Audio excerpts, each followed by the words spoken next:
Good morning students. आज हम लोग सूरदास जी की रचना जो सूरसागर है उसके सूरसागर महाकाव्य के से जो वात्सल्य शीर्षक के अंतर्गत जो पद दिया है उसका अध्ययन करेंगे। इसमें बच्चों इस पद में श्री कृष्ण की अलौकिक एवं अद्वितीय सुंदरता का वर्णन किया गया है कि वो कितने सुंदर हैं। इसका देखिए बच्चों, व्याख्या इसकी। हरि जू की बाल छवि कहो बरनी। यहाँ पे सूरदास जी कहते हैं कि मैं हरि अर्थात श्री कृष्ण के बाल छवि यानी बाल सौंदर्य का बरनी यानी वर्णन, कहो यानी कहता हूं। किसका वर्णन करता हूं? भगवान श्री कृष्ण जी के। सकल सुख की सीव, उनका सौंदर्य जो है वो क्या है? सकल। सकल मतलब होता है समस्त या संपूर्ण। सुखों की सीव, सीव मतलब होता है सीमा। ये समस्त सुखों की सीमा है, उनका सौंदर्य जो है। यहाँ पे वो बताना चाह रहे हैं सूरदास जी कि उनके सौंदर्य को देख करके जितना आनंद प्राप्त होता है उतना आनंद किसी अन्य पदार्थ को प्राप्त करने से नहीं होता है। मतलब सबसे ज्यादा आनंद की प्राप्ति इनके सौंदर्य को देखने से होती है। कोटि मनोज शोभा हरणी। कोटि यानी करोड़ों, मनोज यानी कामदेवों के, शोभा यानी सौंदर्य को, हरणी यानी हरने वाला है। इनका जो सौंदर्य है वो क्या है? आप सब जानते हैं कि कामदेव जो है सौंदर्य के देवता माने जाते हैं। और यहाँ पे सूरदास जी कह रहे हैं कि करोड़ों कामदेवों की शोभा को भी ये हरने वाला है, इनका सौंदर्य जो है। आगे देखिए लिखा है भुज भुजंग। उनकी भुजाएं जो हैं, भुजाओं ने क्या किया है? भुजंग यानी जो सर्पों को, यहाँ पे ये सूरदास जी बताना चाह रहे हैं कि श्री कृष्ण के विभिन्न अंगों के सौंदर्य ने क्या किया है? पारंपरिक उपमानों को हीन सिद्ध कर दिया है। मतलब जिससे हम उपमा देते हैं कि मुख किसके समान है? कमल के समान है। भुजा किसके समान है? तो सर्प के समान है, लंबी भुजा है। और क्या बोलते हैं, मुख चंद्रमा के समान और नेत्र जो है कमल के समान। लेकिन यहाँ पे ये जो उपमाएं जो लोग दिया करते हैं, जो परंपरा में है, उसको भी इन्होंने क्या कर दिया? इनके सौंदर्य ने हीन सिद्ध कर दिया। कैसे सिद्ध कर दिया? यहाँ देखिए, भुजा भुजंग लिखा है। उनकी भुजाओं ने सर्पों को, और सरोज, सरोज मतलब कमल, कमल को, नेत्रों ने कमल को, वदन विधु, विधु मतलब होता है चंद्रमा, और वदन यानी मुख ने चंद्रमा को भी जित लरनी यानी जीत लिया है। मतलब कि सारे उपमानों को इनके अंगों ने क्या कर लिया? जीत लिया है। रही विवरणी सलिल नभ उपमा अपर दुरी डरनी। यहाँ बता रहे हैं कि यहाँ पे जितने भी उपमाएं ऊपर जो दी गई हैं वो सब क्या हुई? इनके सौंदर्य को देख करके वो भयभीत हो गई, और भयभीत होकर वो क्रमशः कहाँ चली गई? ये जो भुजंग था, सर्प जो है अपने बिलों में जाके छिप गया, और जो कमल था वो जल में, और ये जो चंद्रमा है वो आकाश में जाके क्या हो गए? छिप गए। उपमा अपर, और जो अन्य उपमाएं थी दुरी डरनी, वो सब डर कर भयभीत होकर छिप गई। मतलब कोई भी उपमा बची नहीं, वो सब वहां से भाग गई, वहां से डर करके छिप गई। आगे देखिए क्या लिखा है, मंजू मेचक मृदुल तनु। मंजू, मंजू मतलब सुंदर, मंजू मतलब क्या होता है, सुंदरता या सुंदर। यहाँ पे लिखा है मेचक, मेचक मतलब बच्चों होता है काला, सुंदर काला या श्याम, मृदुल तनु यानी कोमल शरीर। यहाँ पे बताया जा रहा है कि श्री कृष्ण जी का जो शरीर है वो कैसा है, वो श्री कृष्ण का शरीर सुंदर और मेचक मतलब श्यामल या काला, और मृदुल तनु यानी सुकोमल शरीर है।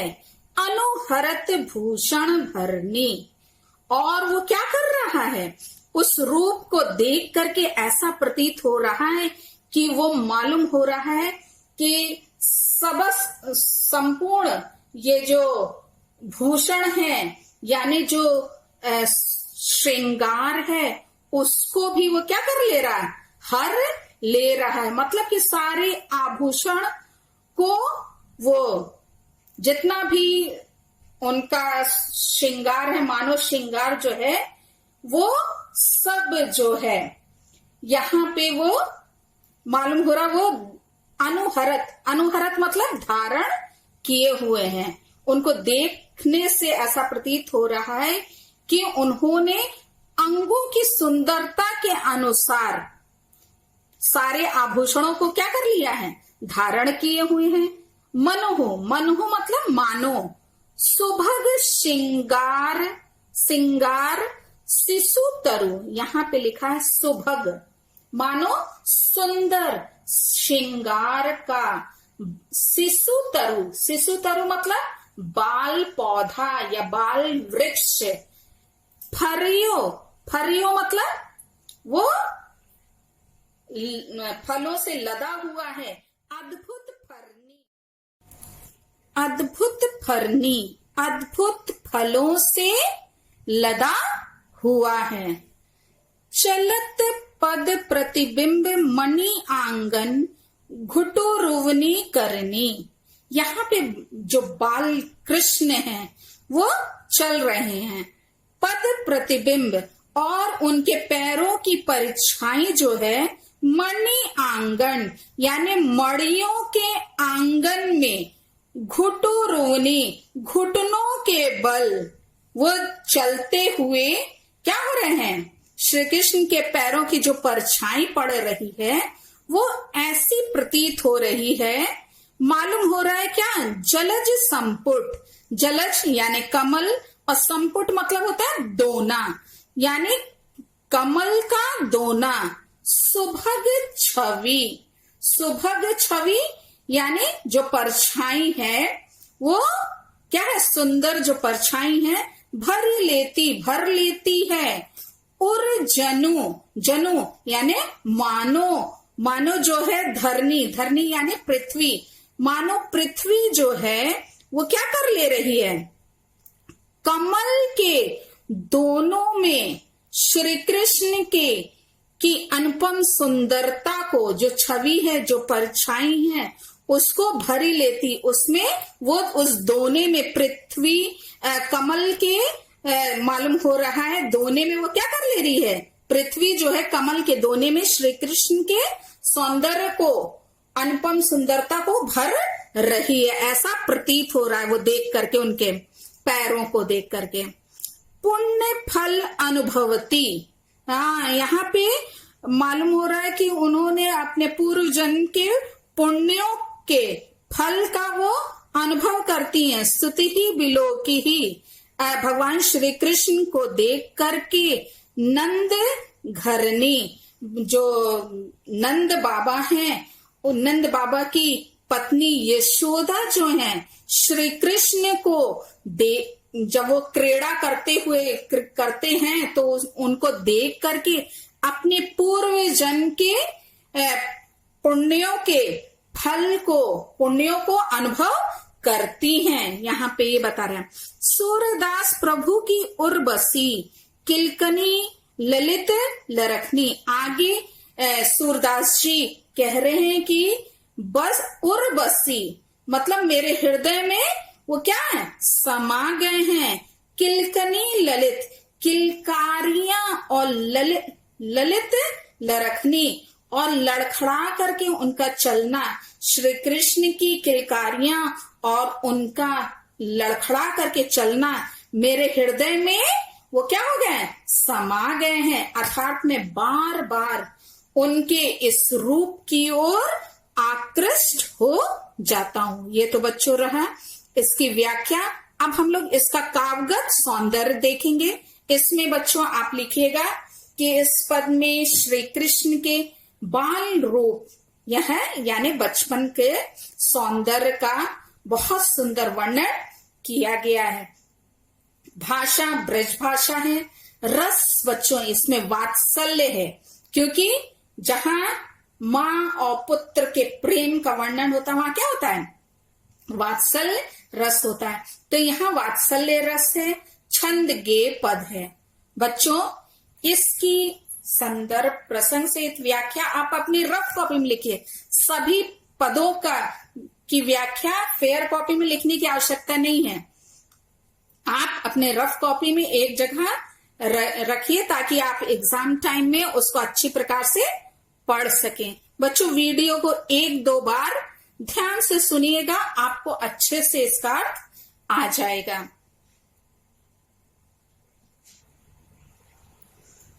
ये नेक्स्ट बच्चों सूरदास जी की जो ये भ्रमर गीत शीर्षक आपकी बुक में है, ये भी बच्चों लिया गया है सुर सागर महाकाव्य से ही, भ्रमर गीत शीर्षक से उद्धृत है। तो बच्चों इसका प्रसंग लिख लीजिएगा कि प्रस्तुत पद कृष्ण भक्ति शाखा के मूर्धन्य कवि सूरदास द्वारा रचित सूर सागर महाकाव्य के भ्रमर गीत शीर्षक से उद्धृत है। यह पद हमारी हिंदी की पाठ्य पुस्तक के काव्य भाग में संग्रहित है। देखिए यहाँ पे है ये जो पद है, इसमें बच्चों भगवान श्री कृष्ण जो हैं वो अयोध्या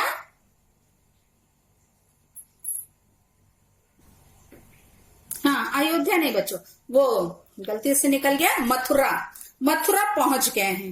पहले वो कहाँ थे, ब्रज में थे, और अब जो है वो कहाँ पे हैं, मथुरा में हैं। तो उद्धव जो हैं गोपियों को ज्ञान का योग की बातें बताने के लिए गए थे, किंतु वहां पे जब वो गोपियों को ज्ञान का योग की बातें बता रहे थे तो वो गोपियां जो थी उनकी बात को नहीं मानती हैं, और बाद में क्या होता है कि वह स्वयं प्रेम और भक्ति के रंग में रंग कर मथुरा वापस पहुंचते हैं वो। और फिर उसके बाद उन्होंने श्री कृष्ण को ब्रज की संपूर्ण जो बातें थी, वहां की स्थिति जो थी उसको वो समझाते हैं, और माता यशोदा का समाचार वो देते हैं। इस सब बातों को सुनकर भगवान श्री कृष्ण को ब्रज की बहुत याद सताने लगती है, और तब श्री कृष्ण उद्धव से ये पद जो सूरदास जी ने लिखा है उसमें ये श्री कृष्ण जो है उद्धव से कहते हैं। क्या कहते हैं उसका वर्णन इसमें है। उद्धव मोही ब्रज बिसरत नाही, वो उद्धव से श्री कृष्ण कह रहे हैं कि मुझे मोही यानी मुझे ब्रज, बिसरत यानी भुलाया नहीं जा रहा है। हंस सुता की सुंदर कगरी, हंस सुता यानी यमुना नदी की सुंदर कगरी यानी उसका सुंदर किनारा, और अरु कुंजनी की छाव और कुंजों की छाव, ये सब उनको क्या है, भुलाया नहीं जा रहा है। वहां पे बिताए गए सुंदर समय जो थे वो उन्हें सता रहे, याद आ रहे हैं। वह सुरभि और वो गाय, वह बच और बछिया, दोहनी वो जो एक तो गाय है, और फिर दूध दोहने की मटकी दोहनी, और फिर खरिक यानी जो गौशाला जहां पे वो दूध को लोग दुहते थे, दुहावन जाही, और गौशाले में गायों के दोहने के लिए जाना भी मुझे भुला नहीं रहा है। ग्वाल बाल मिली करत कोलाहल, हाँ ग्वाल बाल जो है मिल करके कोलाहल करते थे, यानी खूब शोर करते थे मिल करके। नाचत गही गही बाही, और बाहों में बाहें डालकर वो क्या करते थे, नाचते थे। ये सब उन्हें क्या है, बिसरत नहीं, भुलाया नहीं जा रहा है। यह मथुरा कंचन की नगरी, आगे श्री कृष्ण कह रहे हैं कि ये मथुरा जो है वो स्वर्णिम नगरी है, कंचन की नगरी यानी स्वर्णिम नगरी है। मणि मुक्ताहल जाही, और जहां यहाँ क्या है, मणियों और मोतियों की कोई कमी नहीं है। जब ही सुरती आवती, लेकिन जब भी सुरती यानी याद, आवती यानी आती है, वह सुख की, वो उन सुखों की, वो ब्रज के सुखों की याद जब भी उन्हें आती है, जिए उमगत तन नाही, और उनका हृदय जो है वो क्या है, उमड़ने लगता है। उमगत यानी उमड़ने लगता है। वो क्या बताना चाह रहे हैं श्री कृष्ण, कि मेरा मन जो है वो व्याकुल और उद्वेलित हो उठता है जब वहां की क्या है, सुखों की याद आती है। तो अनगत भांति करी बहुलीला, वो बता रहे हैं कि ब्रज में रहकर मैंने अनेक प्रकार की क्या है, क्रीड़ाएं की हैं, यानी खेल खेला है, बहुलीलाएं की हैं। जसुदा नंद निभाही, और जिसे यशोदा माता और नंद जी ने निभाया है, मतलब मेरे सारी नटखट क्रियाओं को सब प्रकार से उन्होंने सहन किया है। सूरदास प्रभु रहे मौन है, आगे सूरदास जी कहते हैं कि इतना कह करके श्री कृष्ण क्या हो गए, मौन हो गए, यानी चुप हो गए। यह कहीं कहीं पछताई, ब्रज को मत छोड़ करके मथुरा चले आने पर वो ये कह कर पछताही यानी पछताने लगे। यहाँ बड़ा सुंदर वर्णन है बच्चों इनके, श्री कृष्ण भगवान की जब वो उन्हें याद आती है, मथुरा में है और ब्रज को छोड़ करके वो चले गए हैं, जिसके कारण उनको बहुत याद आ रही वहां के सुखों की। इसका बड़ा सुंदर इन्होंने यहाँ वर्णन किया है सूरदास जी ने। देखिए बच्चों, इसका काव्य सौंदर्य आप क्या लिखेंगे कि श्री कृष्ण के भावों के, हृदय के सात्विक भावों की यहाँ पे व्यंजना हुई है। मतलब बहुत सुंदर वर्णन इन्होंने ब्रज की स्मृतियों का, ब्रज की यादों का श्री कृष्ण ने यहाँ पे श्री कृष्ण को उनकी ब्रज की जो है याद जो है उसने व्याकुल कर दिया है। भाषा ब्रज भाषा है और रस बच्चों इसमें श्रृंगार रस है, विप्रलंब श्रृंगार है। और छंद गेय पद लिखिएगा। तो ये रहा बच्चों उद्धव और भगवान श्री कृष्ण की बातचीत का वर्णन, कैसे उन्हें ब्रज की याद सताती है उसका, उनको वहां का स्मरण आता है, उसका बहुत सुंदर इसमें वर्णन किया है। बच्चों इससे संबंधित क्वेश्चन आंसर आते हैं, इसके जब व्याख्या आपको मालूम होगी तभी आप प्रश्न उत्तर कर सकेंगे।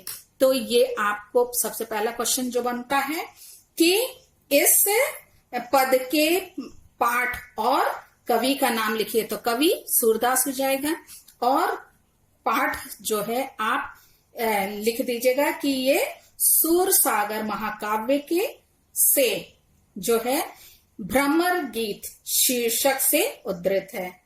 महाकाव्य के सूर जो है भ्रमर गीत शीर्षक से उद्धृत है। तो बच्चों आगे हम लोग नेक्स्ट वीडियो में पढ़ेंगे।